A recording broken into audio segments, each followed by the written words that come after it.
Hello ছাত্রছাত্রীগণ, আজকে যে অধ্যায়টি শুরু করব সেটা হচ্ছে ক্লাস 10-এর অংশীদারি কারবার। তাহলে অংশীদারি কারবার শুরু করার আগে আমরা জেনারেলি অংশীদারি কারবার মানেটা কি।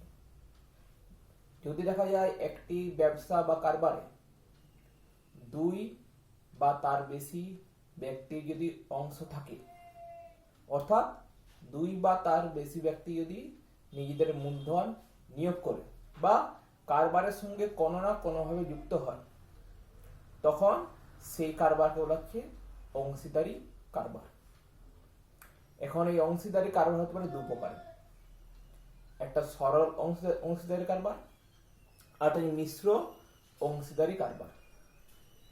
সরল অংশীদারি কারবার মানে কি, যদি কোনো অংশীদারি কারবার একটি শর্তের উপরই নির্ভর করে তখন তা বলা হচ্ছে সরল অংশীদারি কারবার। যেমন দেখা গেল যে একটি ব্যবসায় তিনজন ব্যক্তি 50,000, 30,000 ও 20,000 টাকা নিয়োগ করলো, বিনিয়োগ করলো একই সময়ের জন্য, আর সবাই একই রকম কাজই করছে, অর্থাৎ ব্যবসা দেখাশোনা সবই একই রকম হচ্ছে। তাহলে এক্ষেত্রে শুধুমাত্র তাদের মূলধনের উপরে নির্ভর করছে, ব্যবসা থেকে যা লাভ হবে সেটা তাদের মধ্যে কিভাবে ভাগ বাটোয়ারা হবে। তাহলে এটা হচ্ছে সরল অংশীদারি কারবার। কিন্তু যদি দেখা যায় প্রথম ব্যক্তি 50,000 টাকা হয়তো নিয়োগ করলো 12 মাসের জন্য, কিন্তু দ্বিতীয় ব্যক্তি 30,000 টাকা নিয়োগ হলো দেখালো 8 মাসের জন্য, আবার তৃতীয় ব্যক্তির দেখার 20,000 টাকা নিয়োগ হলো 6 মাসের জন্য। অর্থাৎ মূলধনের সঙ্গে সেখানে সময়টাও কিন্তু বিবেচনার বিষয়। তখন সেই ক্ষেত্রে সেই অংশীদারি কারবারকে বলা হচ্ছে মিশ্র অংশীদারি কারবার। যদি দেখা গেল কোন একটা অংশীদারি কারবার সরল অংশীদারি কারবার হলো, অর্থাৎ সেখানে হয়তো দেখা গেল যে তাদের মূলধনের উপরই নির্ভর করছে যে তারা কি লাভ পাবে কি পাবে না। তার সেই ক্ষেত্রে আমরা তাদের মূলধনের অনুপাত বের করার পর সেখান থেকে তাদের কে কত লাভ পাবে সেটা আমরা সহজে নির্ধারণ করতে পারবো। মিশ্র অংশীদারি কারবার ক্ষেত্রে আমাদের মূলধনের সঙ্গে সময়টা বিবেচনা করার পর, অর্থাৎ মিশ্র অনুপাতের সাহায্যে কিন্তু নির্ণয় করতে হবে যে লভ্যাংশের কে কতটা পাবে। তাহলে এবার অঙ্ক শুরু করা যাক। কোষে দেখি 14-1 অঙ্ক বলেছি, আমি ও আমার বন্ধু মালা দুজনে যথাক্রমে 15,000 টাকা ও 25,000 টাকা মূলধন নিয়ে একটি ব্যবসা শুরু করলাম। 1 বছর পরে 16,800 টাকা লাভ হলো। তো হিসাব করে দেখি আমরা কে কত লভ্যাংশ পাবো। তাহলে এই ক্ষেত্রে লভ্যাংশটি শুধুমাত্র মূলধনের উপরই নির্ভর করছে। তাহলে এক্ষেত্রে আমরা যে দুটি মূলধনের অনুপাত কত নির্ধারণ করবো আগে। তাহলে কি লিখবো,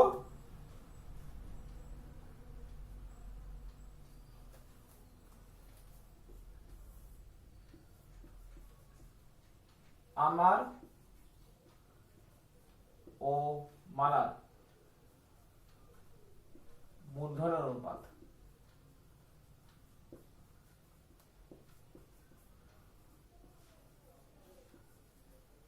সমান 15,000 ইস্টু 25,000। 3টি শূন্য কেটে গেল, 5 3 15, 5 5 25 সমান 3:5। তাহলে আনুপাতিক সংখ্যাগুলির যোগফল সমান 3 + 5 সমান 8। মোট লাভের পরিমাণ কত বলা আছে, 16,800 টাকা। অতএব আমি পাবো কত 8 ভাগের মধ্যে 3 ভাগ 16,800 টাকার 8 ভাগের 3 ভাগ অর্থাৎ 16,800 গুণিতক 3/8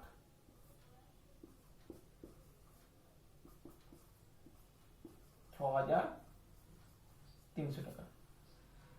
আর মালা পাবে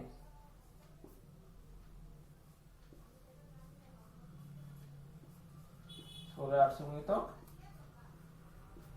5/8 10,500 টাকা। এখানে যে দুটি লভ্যাংশ পাবে তাদের যোগ করে দেখে নিবে যে 16,800 আসছে কি আসছে না। এসআই বুঝে যাবে যে কোনো জায়গায় ক্যালকুলেশনে কিছু গোলমাল হচ্ছে কি হচ্ছে না। যদি যোগ করলে মোট লাভের পরিমাণের সমান আসে তাহলে ভাববে সব ঠিক আছে, আর যদি কিছু যদি গোলমাল আসে তাহলে ভুল আছে। এখানে যোগ করলে আমাদের 16,800 আসবে, অর্থাৎ আমাদের ক্যালকুলেশন ঠিক আছে। এরপর দিয়ে দেখেন অঙ্ক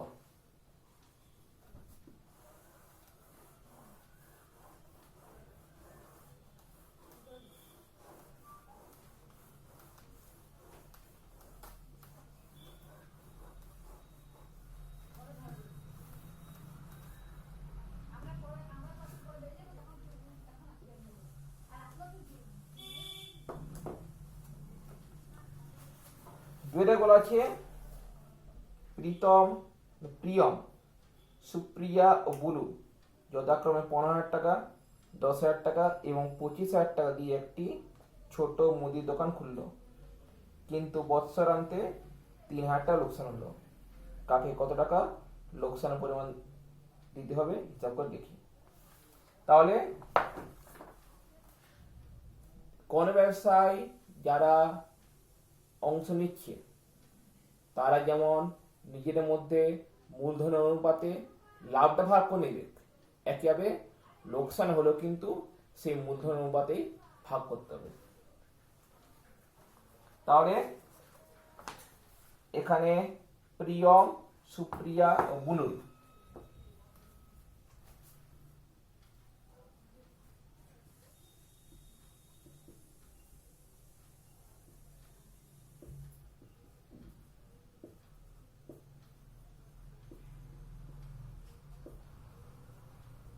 মূলধন অনুপাত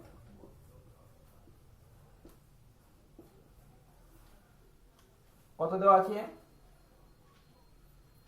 15,000 ইস্টু 10,000 ইস্টু 25,000। 3টি শূন্য কেটে গেল, 5 3 15, 5 2 10, 5 5 25, 3:2:5। তাহলে আনুপাতিক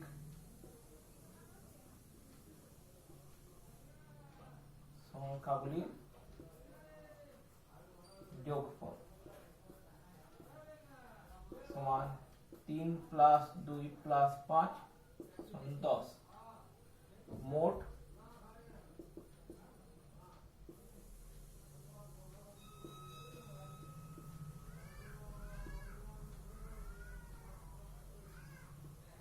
লোকসানের পরিমাণ, মোট লোকসান কত 3,000 টাকা।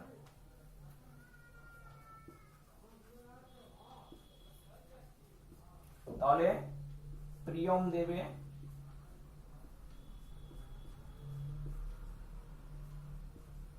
3,000 গুণিতক 3 × 10 সমান 900 টাকা। সুপ্রিয়া দেবে 3,000 গুণিতক 2/10 600 টাকা। আর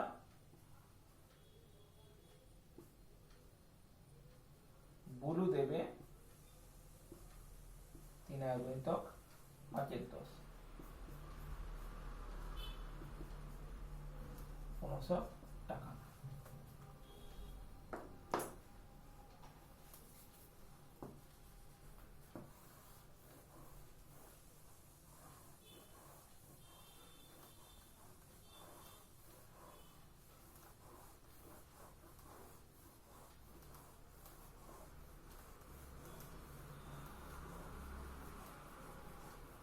দেখো 3 দাগের অঙ্ক।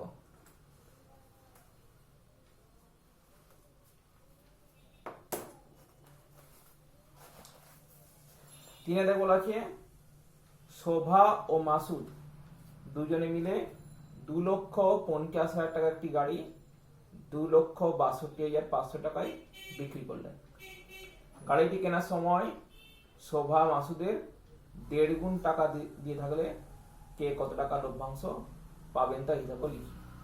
তাহলে এক্ষেত্রে আমাদের ব্যবহার করতে হবে যে শোভা ও মাসুদের মূলধনের অনুপাত কত হবে।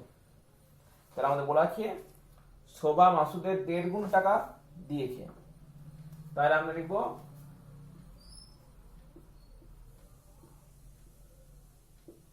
মাসুদের মূলধন 1 টাকা হলে শোভার মূলধন 1 × 1 = 2 সমান 3 টাকা। অতএব শোভা ও মাসুদের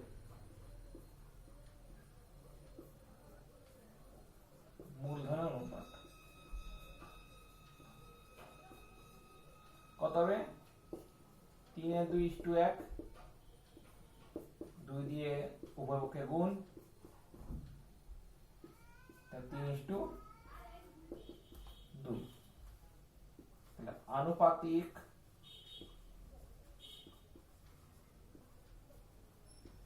সংখ্যাগুলির যোগফল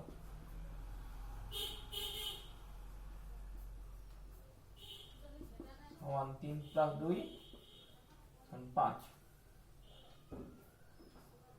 মোট লাভের পরিমাণ, লাভ মানে কি হবে? বিক্রয় মূল্য মাইনাস ক্রয় মূল্য। বিক্রয় মূল্য 2,62,500 আর ক্রয় মূল্য 2,50,000 12,500 টাকা।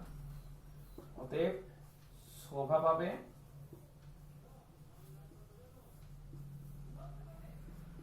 12,500 × 3/5 7,500 টাকা, আর মাসুদ পাবে 12,500 × 2/5 সমান 5,000 টাকা।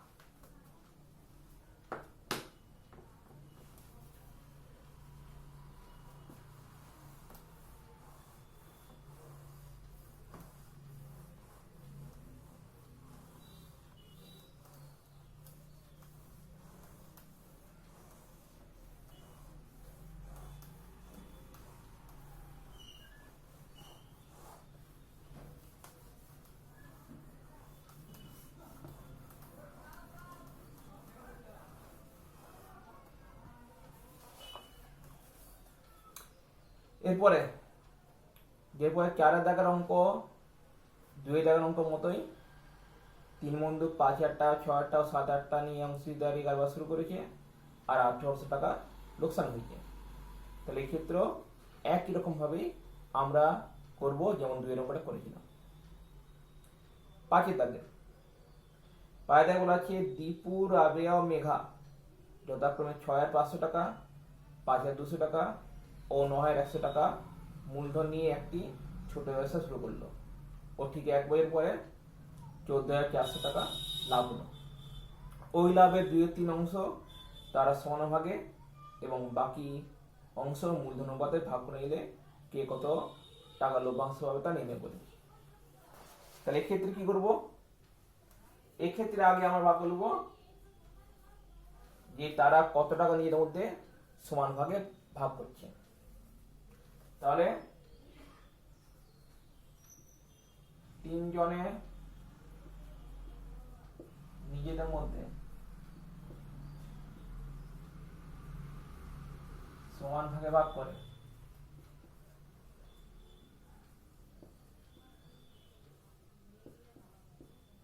14,400 × 2/3 সমান 9,600 টাকা। এর থেকে প্রত্যেকে পাবে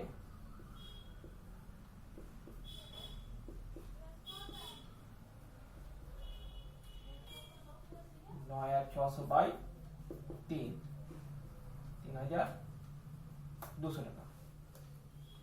বাকি থাকে কত? 14,400 মাইনাস 9,600 4,800 টাকা।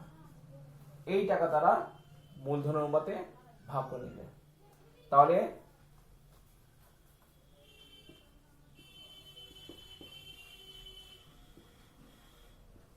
এই টাকা তারা মূলধন অনুপাতে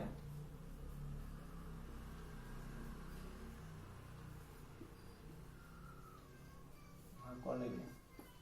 তাহলে আমরা করবো কি, যে 3 জনের মূলধনের অনুপাত কত? তাহলে কি লিখবো, যে 3 জনের মূলধনের অনুপাত।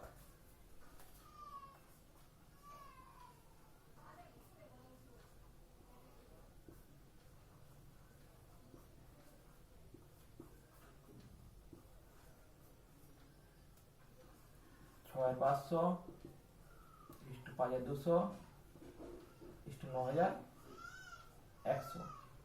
দুটি শূন্য কেটে যায় প্রত্যেকের।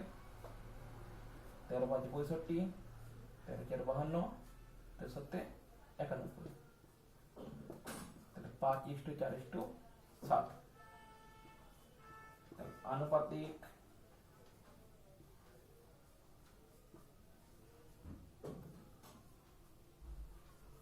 সংখ্যার যোগফল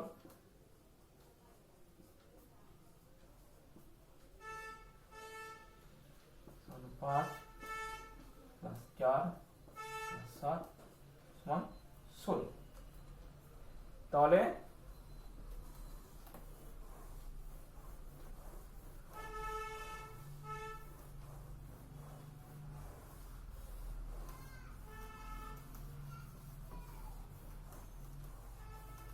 $14,400 টাকা থেকে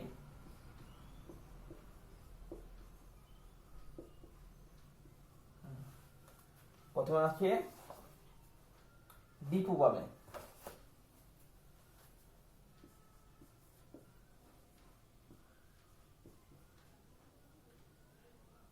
$14,400 গুণিতক 5/16 4,500 টাকা। তারপর রাবিয়া পাবে 14,400 গুণিতক 4/16 3,600 টাকা। আর মেঘা পাবে 14,400 গুণিতক 7/16 6,300 টাকা। এরা প্রত্যেকে প্রথমে 3,200 টাকা করে পেয়েছে। তাহলে দীপু মোট পাবে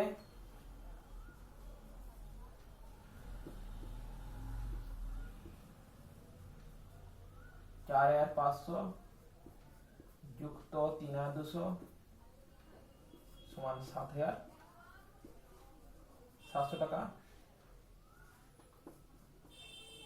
রাবিয়া মোট পাবে 3,600 যুক্ত 3,200,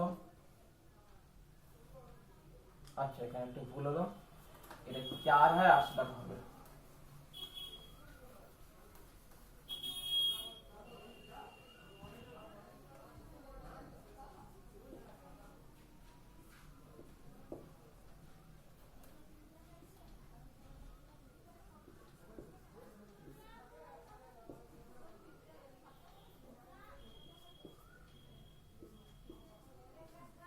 কারণ 9,600 টাকা ভাগ করার পর যা বাকি থাকে সেটি মূলধন অনুপাতে ভাগ হয়, আর সেটা হচ্ছে 4,800 টাকা। তাই 4,800 টাকার মধ্যে দিব পাবে 500 টাকা, রাবেয়া পাবে 1200 টাকা আর মেঘা পাবে 2100 টাকা।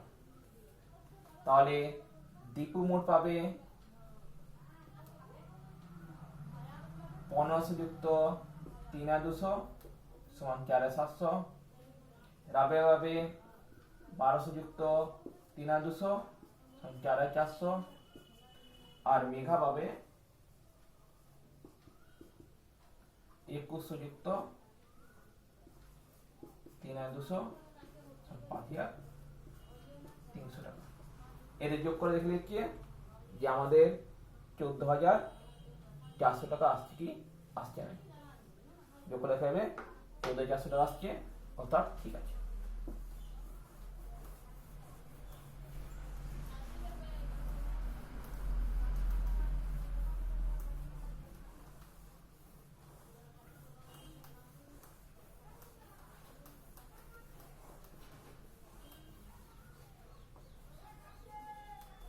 ছয় দাগের অঙ্ক।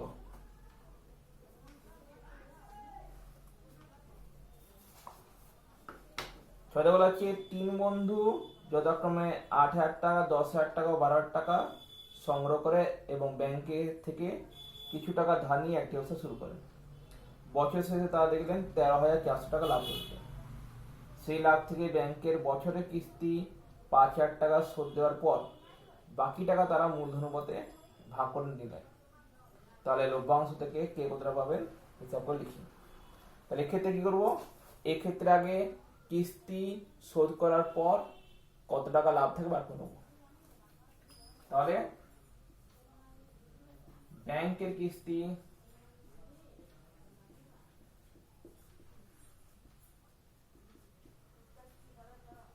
শোধ করার পর লাভের পরিমাণ থাকে।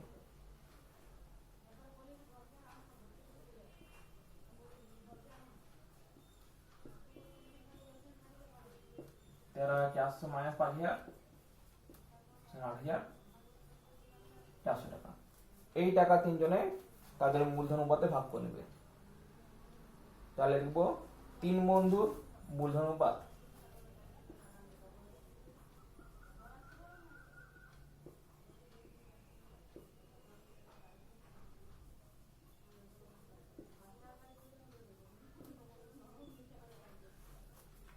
কত, 8,000:10,000:12,000।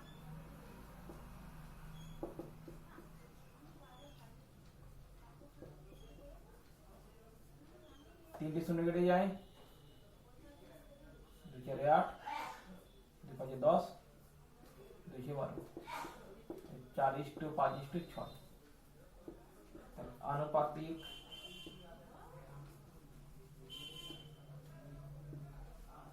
সংখ্যাগুলির যোগফল 4 + 5 + 6 15।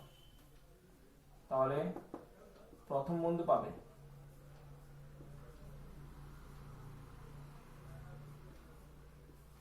8,400 গুণিতক 4/15 560 2,240 টাকা। দ্বিতীয় বন্ধু পাবে 8,400 গুণিতক 5/15 2,800 টাকা। আর তৃতীয় বন্ধু পাবে 8,400 গুণিতক 6/15 3,360 টাকা।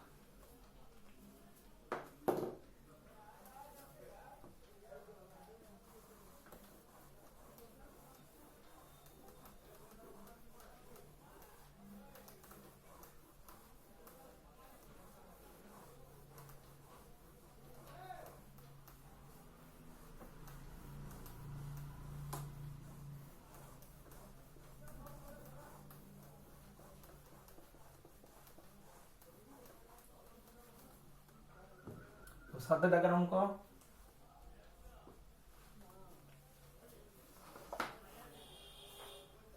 সাথে বলা আছে যে 2 বছরের মধ্যে টাকা ফেরত দিলে কোনো সুদ দিতে হবে না। এই শর্তে 3 বন্ধু একটি সমবায় ব্যাংক থেকে যতক্ষণ 6,000 টাকা, 8,000 টাকা, 5,000 টাকা ধার নিয়ে একটি যৌথভাবে 4টি সাইকেল রিক্সা ক্রয় করেন। 2 বছর পর হিসাব করে দেখা যায় সমস্ত খরচা করে বাদ দিয়ে মোট 30,400 টাকা আয় হয়েছে। তারা সেই আয় মূলধন উপর ভাগ করে নেওয়ার পর প্রত্যেকে নিজ নিজ ঋণের টাকা ব্যাংকে ফিরিয়ে দেন। এখন কার হাতে কত টাকা থাকবে এবং তাদের হাতে থাকা টাকার অনুপাত কি হবে হিসাব করে লিখি। তাহলে এক্ষেত্রে আমাদের আগে কি করতে হবে যে মোট আয় থেকে কে কত টাকা পাবে। তাহলে দেখি যে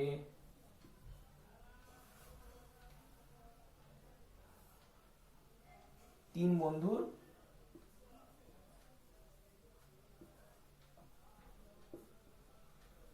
মূলধনের অনুপাত।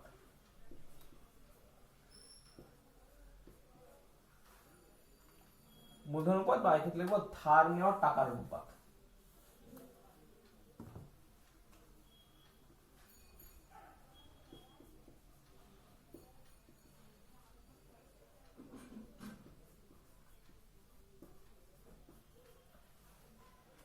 কত আসছে 6,000 = 8,000 = 5,000।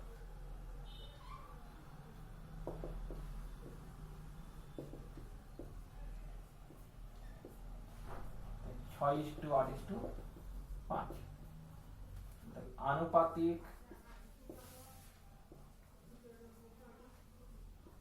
সংখ্যাগুলির যোগফল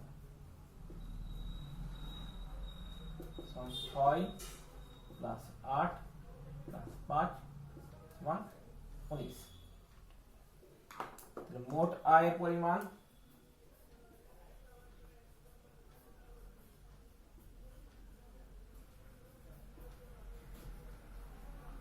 30,400 টাকা।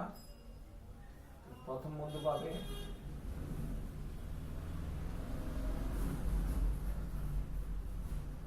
30,400 গুণিতক 6 × 19 9,600 টাকা। দ্বিতীয় বন্ধু পাবে 30,400 গুণিতক 8 × 19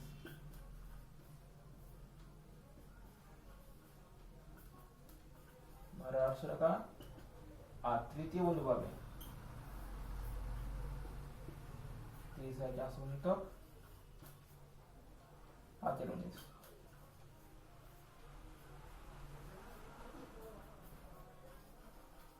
8,000 টাকা। এরপরে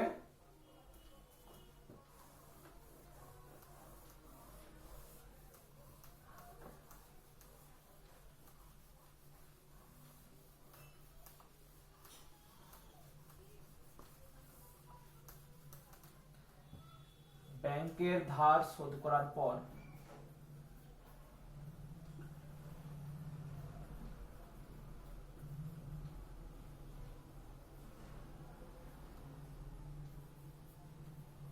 প্রথম বন্ধুর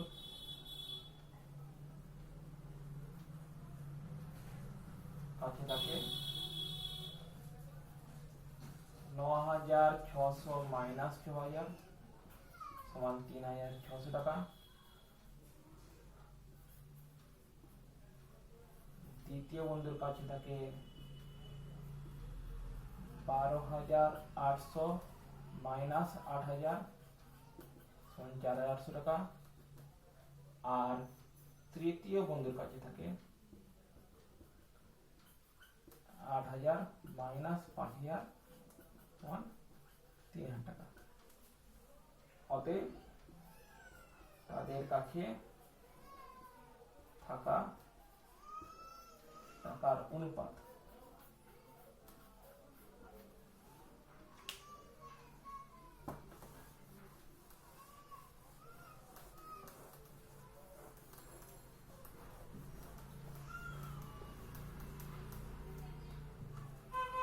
$3,600